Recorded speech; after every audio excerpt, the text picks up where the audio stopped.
What do you think separates like a junior developer from a senior developer? I think the most important skill that separates them is how they approach solving problems. So the junior can somehow sometimes be stubborn and try to fix something or find a solution to something for days and delay the project without admitting like, hey, I don't know, I need some help. While a senior will always like, if something doesn't get solved fast, he shouldn't he shouldn't, that's the right word, be ashamed of that and reach out to other fellow developers.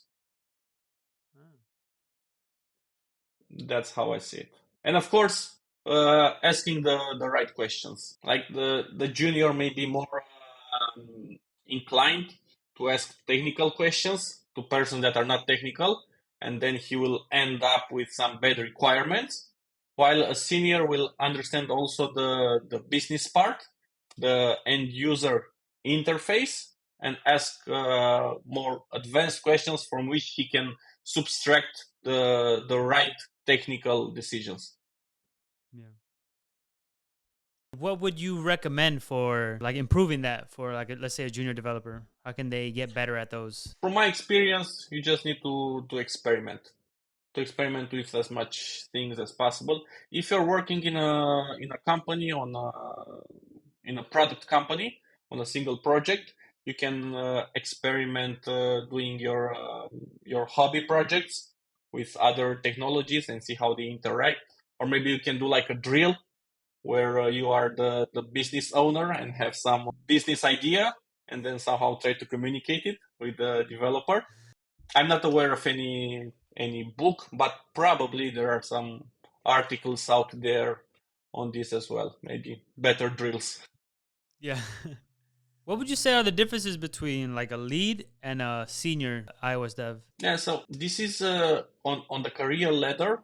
It's a natural step, but most of the not most. Let's say from what I have seen, from my experience, a lot of senior iOS developers just want to stay on the technical track, maybe turn into staff engineer or going on the architect side of the business, while only some that enjoy talking with people, helping them grow in their career, choose the lead position because that's the difference.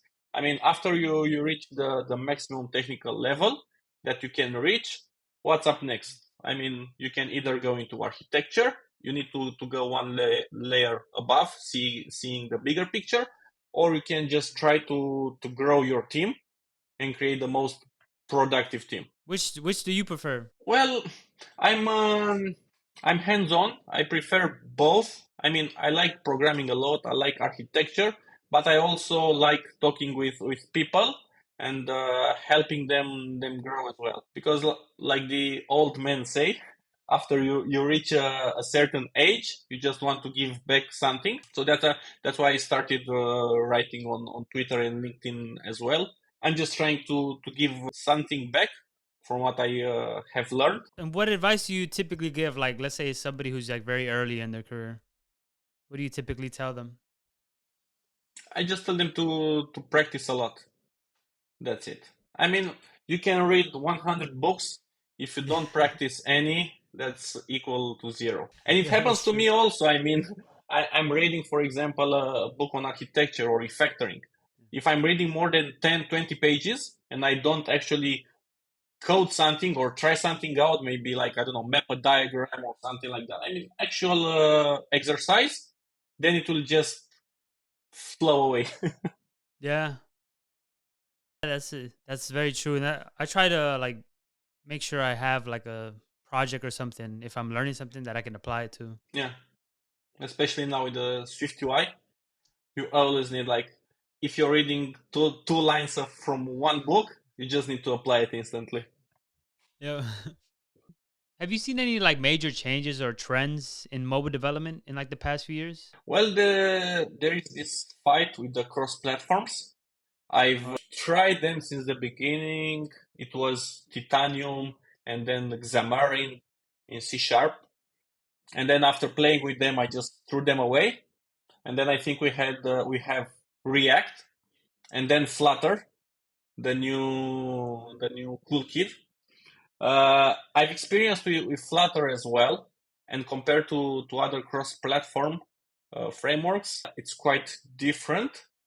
It's more close to the native side. It's quite powerful, but at the moment, being at the beginning, it's quite hard to put like a stamp on it and say, okay, this is the future.